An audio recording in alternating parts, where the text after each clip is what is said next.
So you're thinking about getting an infinite banking concept policy, and you're wondering, should I include disability waiver of premium or should I not? If that sounds like you, stick around to the end of this video because today we're going to cover top to bottom why disability waiver of premium may make sense for your situation. Hi, I'm Olivia Kirk. I'm Tim Urich. We're from Tier 1 Capital, and we're here to show you how to regain control of your money. For the best advice on controlling your cash flow, be sure to subscribe to our channel and hit that bell to be notified when we upload new videos.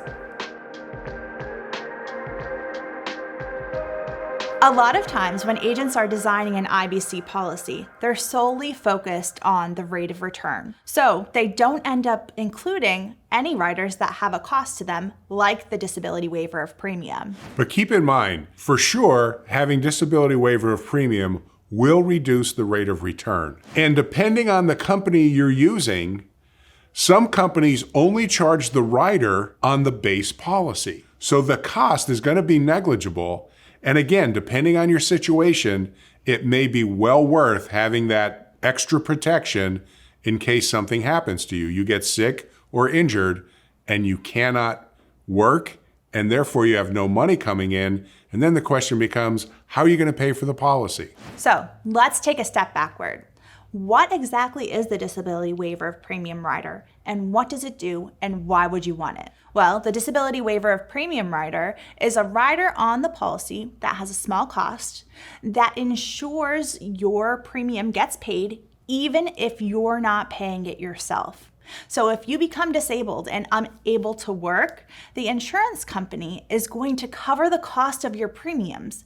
And depending on the company you go with, they may cover the cost of the premiums for the base policy and any riders included on that policy. So we think if that's the situation, it may very well be an advantage for you to include that rider, primarily if you're the main breadwinner in your family, or you're a dual income family and you're depending on your income for lifestyle and savings. So think about it. Right now, you're designing your IBC policy and you have certain goals in mind of how you want to use that policy. Why would those goals change if you became disabled? Just because you're not working doesn't mean that your financial goals are going to change. Keep this in mind. You can always take the rider off of the policy. However, if your policy isn't issued with disability waiver of premium, you can't go back and add it on later. So it's something you should really put some thought and consideration in,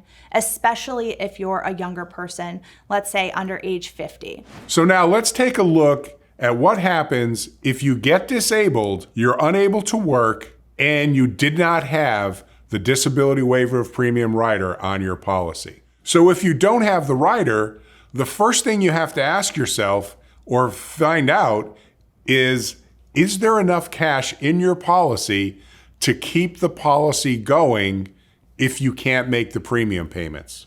Another question you have to ask is, how are you going to make those premium payments?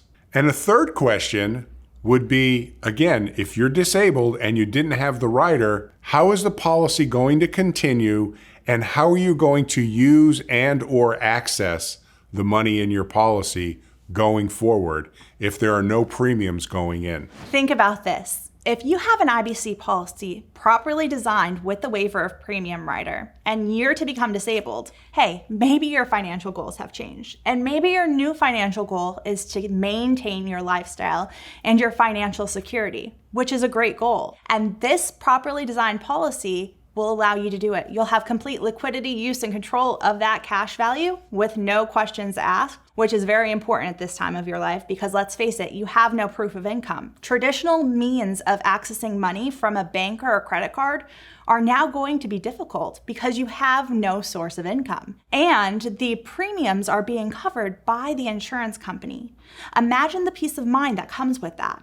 So keep in mind, having the rider on a policy protects not only your income, but also, think about it, the policy has a death benefit. And the reason you're setting it up is to be in control of your finances and to be in control of your money. Why should those goals change if you become disabled and you have actually less money coming in? And as we mentioned earlier, the cost of the rider is generally negligible. It's a very small amount.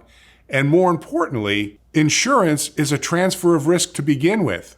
So you're transferring the death benefit risk, but more importantly, now you could transfer the disability risk, all for a negligible cost. So it may be beneficial to you to include that rider in the policy design, especially if the cost is very small. Although IBC policies are designed for maximum cash accumulation, so you maintain full liquidity, use, and control of your money throughout your financial journey. At the end of the day, we do use a life insurance policy to accomplish that. If you'd like to talk about whether the disability waiver of premium makes sense for your situation, be sure to check out our website at tier1capital.com to get started today. If you'd like to learn more about our process, click on our website to watch our free web course, The 4 Steps to Financial Freedom. Also, if you like this video, please be sure to give us a thumbs up and don't forget to subscribe. Thanks so much for watching our video. And remember, it's not how much money you make. It's how much money you keep that really matters.